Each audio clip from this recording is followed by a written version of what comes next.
Hey guys, Josh from soccerreviewsforyou.com, bringing you an unboxing plus on-feet video of the Adidas adiZero RS7 Pro 4.0. Now inside the box they do include an extra set of laces to go along with the white ones already on the shoes. These are orange in color as you guys can see, and you'll get a look at these on the shoes later during the on-feet portion of the video. And other than that, all you're going to find inside the box, as you guys can see, are the shoes themselves. So we'll get these guys out of the box and take a closer look at the RS7 rugby boots from Adidas. Now I'm sure a lot of you guys are wondering, why am I featuring rugby shoes on a soccer cleat channel? And the first answer to that question is I thought it'd be interesting. It's a nice change of pace. It's an unusual product that you guys probably aren't too familiar with. I was curious about it myself, so I thought I'd bring it in to do a little review and first impressions video on. And two, a lot of Adidas's rugby shoes, not all of them, but some of them, feature the same firm ground and soft ground stud patterns as their soccer cleat equivalents. So this being the adiZero RS7 is the rugby equivalent of the soccer F50 adiZero, a shoe that I'm sure most of you guys are very, very familiar with. So in today's video, we're going to be comparing both of these two shoes because they are both wearable for both rugby as well as soccer, depending on what your preferences are. And again, I thought it'd be a cool and interesting thing to do and just feature on the channel. Now, if you guys watch the channel more regularly, a few weeks ago now, I did feature the Predator Incurza, which is the rugby version of the Predator Instinct. If you guys missed that video, I'll leave an annotation on screen. But like I said, in today's video, we're going to be comparing the RS7 and the F50 adiZero, see exactly what the differences are, because as you guys can see side by side already, they feature the exact same sprint frame and stud pattern, which is pretty interesting. So if you want to learn more about the RS7, please stick around. And with that being said, let's get right into the video. To start things off, let's talk about the visuals of the RS7 adiZero, and as you guys can see, it is dramatically different visually from that of the F50 adiZero. This particular colorway is a nice bright orange color with accents of white and black in the form of the Adidas stripes. Your RS7 branding is there in white as well, and basically you just have one big stripe kind of cutting across the middle of the shoe on a diagonal in white, and it's just a really cool looking pattern overall. I think a lot of people would actually prefer this pattern and the overall appearance of the RS7 over the actual soccer F50 adiZero. But leave your opinions on that down below in the comment section. It does have slightly off-centered lacing, as you guys can see, which is a little bit different from the standard F50. Your Adidas stripes on either side in black, and it also do have the adiZero branding. Kind of starts with a fade at the bottom and then becomes more and more solid as you get to the top of the shoe. And then the same thing goes here on the medial side, where it fades from the top and gets darker and darker towards the bottom. You have your Adidas logo right there on the back of the shoe, your Adidas branding right there on the tongue. You can see it says adiZero on the insole. Light makes fast. And then of course it features an all-white sprint frame with the kind of translucent orange studs. So a really cool look overall, really big fan of the colorway. It's part of the reason why I actually brought it in. Not only did I think it was a cool shoe to see how it would actually perform, but also thought it was visually a very good looking shoe as well. But again, leave your opinions down below in the comment section. Do you like how these look? Why or why not? And next we're going to move on to the tech specs so we can learn a little bit more about the overall performance of the adiZero RS7 Pro. As far as performance is concerned, there are certain elements about the RS7 and the F50 adiZero that are virtually identical, while there are other elements about these two shoes that could not be more different from each other. Now, starting off with what is exactly the same, that is of course the adiZero sprint frame and stud pattern. So you can see this is the soccer F50 adiZero. You have the plastic sprint frame with the attached one-piece heel counter, the mycoach cavity in the middle, and of course the bladed triangular stud pattern that we've come to expect from the F50, being that the RS7 is the F50 equivalent in the rugby lineup. It has the exact same sprint frame construction, same mycoach cavity, same exact stud pattern, and of course this shoe is available in both a firm ground and soft ground variation, with the soft ground variation being the mixed sole with the actual screw-in metal studs. But of course, if you're talking about the firm ground model, it is identical to that of the firm ground F50 adiZero, making it very usable and very similar as far as traction is concerned in comparison to the soccer equivalent of the same model, if you want to call it that. Now, when you're talking about the uppers of these two shoes, they're very, very different from each other. With the standard F50 adiZero, the highlight of the upper is the ultra-thin hybrid touch synthetic material. You can see the side profile there. There's virtually no thickness to it. It's very soft, it's very thin, and it really does provide a premium barefoot feel for the ball. Now, that is the same type of feel that Adidas was trying to deliver with the RS7 Pro, but it does so using different materials and in a slightly different manner overall. So you can see the side profile is what I would say is about 2 to 3 times thicker than what you're going to find on the standard F50 adiZero. So it certainly isn't as nice of a synthetic, if you ask me. It also isn't made from hybrid touch. It's made from sprint skin, which is actually the synthetic material that we saw originally on the first F50 adiZero and every single model up until the 2014 F50 adiZero, where they transitioned from sprint skin to hybrid touch. So this is more along the lines of what we used to see with the F50 adiZero, but again, in a slightly thicker composition when we're talking specifically about the material. Now the material is soft-ish. It definitely has more of a rigid plasticky sensation to it in comparison to the soft hybrid touch found on the F50. So I definitely wouldn't consider it to be an upgrade, nor a downgrade, just something a little bit different, but I would certainly argue that it isn't quite as nice as the F50, but that's just my opinion. Everybody has their own opinion, of course. Now this is still going to provide a more thin, lightweight, barefoot feel in comparison to most rugby shoes, but because it is designed specifically for rugby, the material had to be a little bit thicker for the sake of protection. Should you get stepped on wearing something like this, you're going to feel every single bit of that impact, whereas a shoe like this, the RS7, where it's still thin, but there's still some kind of thickness and rigidity to the actual synthetic material, it's still going to hurt. You're still going to feel it when you get stepped on, but it certainly won't be nearly as bad as what you're going to get or what you're going to experience when wearing something like an F50 adiZero. So that's where the RS7 is definitely more tailored towards rugby as opposed to soccer, at least when it comes to touch and feel for the actual ball. Now, as you guys can see, the lacing system is not the same on either of these two shoes either. On the regular F50, it's more or less right down the middle, whereas on the RS7, it's slightly off-centered to the outside of the shoe. You can see that the actual lace holes are punched out directly in the upper, and then there's a little kind of reinforcement piece right here just to strengthen those lace holes.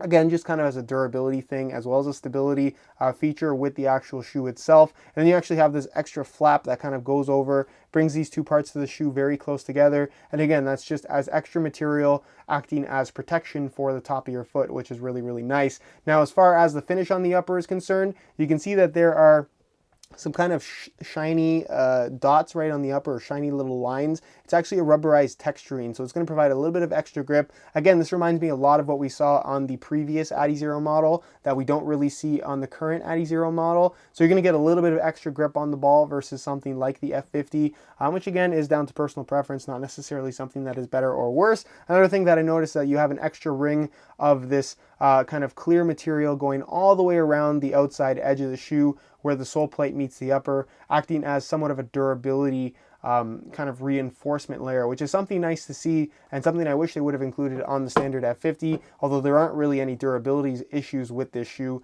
even considering how lightweight it actually is. So because the lacing system is pushed to the outside, you have a slightly cleaner striking area right here on the medial side and top of the foot, which some people definitely will prefer. But to me, one of the most noticeable differences between these two shoes is actually the cut in the ankle area. So you can see side by side with the standard F50 adiZero. I'll bring it a little bit closer to the camera here.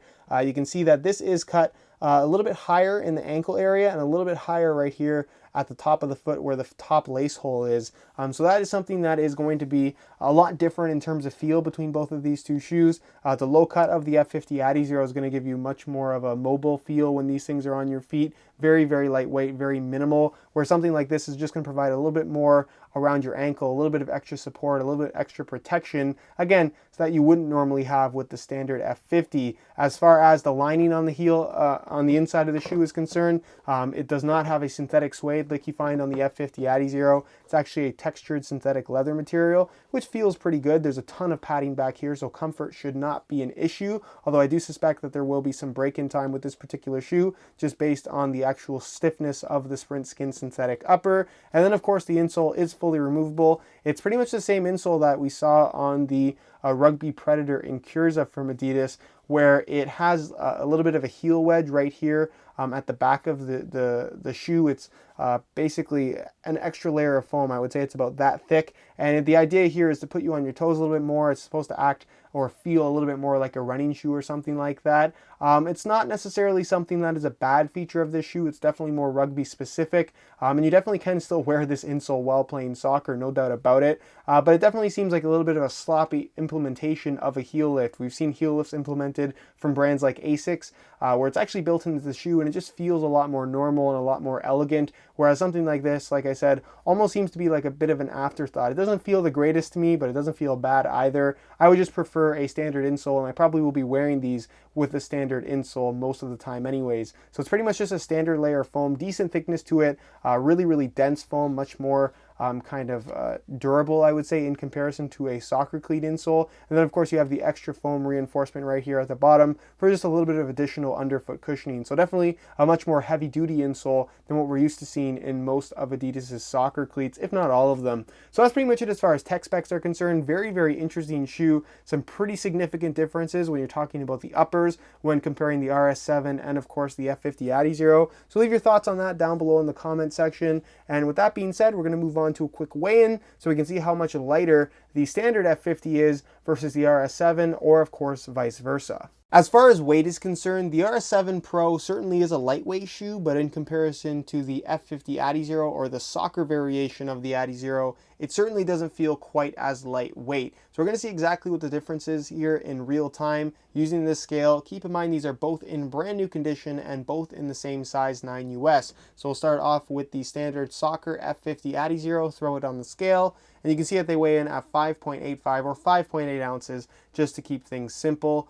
Which is about right for an F50 adiZero. It's pretty much the lightest soccer cleat on the market at the moment, at least when you're talking shoes that aren't limited edition. So if you're looking for that weightless feel, the F50 adiZero definitely delivers on that front. Take that off the scale. Again, remember 5.8 ounces, and we'll throw on the RS7 Pro, and you can see that these guys weigh in at 7.1 ounces. So they are a little bit more than an ounce more than the standard F50 adiZero, which is certainly not significant. It's still a very light shoe, but I would say that it is noticeable both in hand as well as on feet. To be fair to the RS7, I definitely think a lot of that extra weight is in the actual insole itself, especially with that much more dense foam and all the extra foam you have in the heel lift. But when you're talking straight up weight right out of the box, the standard F50 adiZero is definitely lighter than the RS7. Alright, so here's a look at the RS7s on feet, and I think they look great, but in terms of how they fit and feel, I would describe them as rigid and somewhat plasticky feeling on feet. The Sprint Skin synthetic upper is okay, but it's very thick. Like I said, it's very plasticky feeling. It's pretty stiff from right out of the box, which will change after some break-in time, I'm sure. And in comparison to the standard F50 adiZero with its thin hybrid touch synthetic upper, these quite simply just do not feel as good to me. So that is definitely something worth noting. For soccer, I definitely feel like the standard F50 adiZero is superior when it comes to touch and feel, especially from right out of the box when compared to something like the RS7. Of course, you get that heel lift from the insole, which does feel a little bit odd.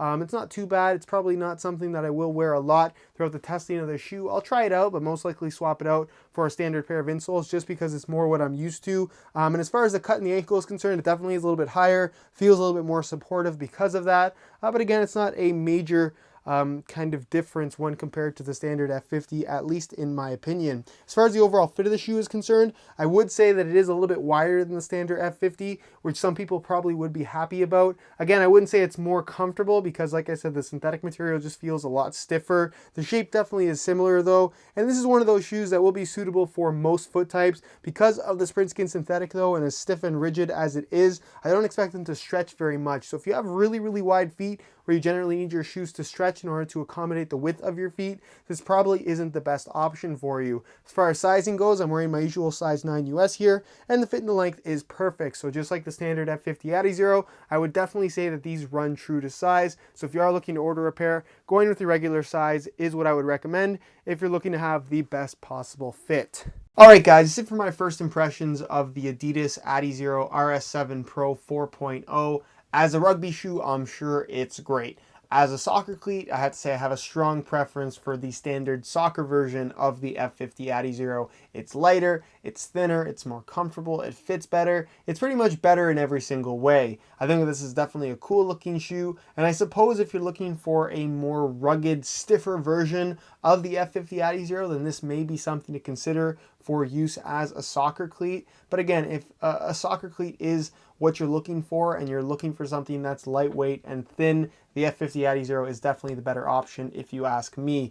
So if you guys are looking for more information on this particular shoe, check out the review page on my website. It's the first link down below in the description. You'll find the high quality images of this shoe that I took myself. That'll give you a better idea as to how these actually do look in person, as well as find buy it now links with the best prices online if you are looking to order a pair of these for yourself. If you guys have any questions or suggestions, leave those down below in the comment section, and I definitely will get an answer out to you. If you enjoyed today's video, found it helpful and informative, be sure to support it with a like. Subscribe if you haven't already for daily videos on all the latest and greatest soccer gear.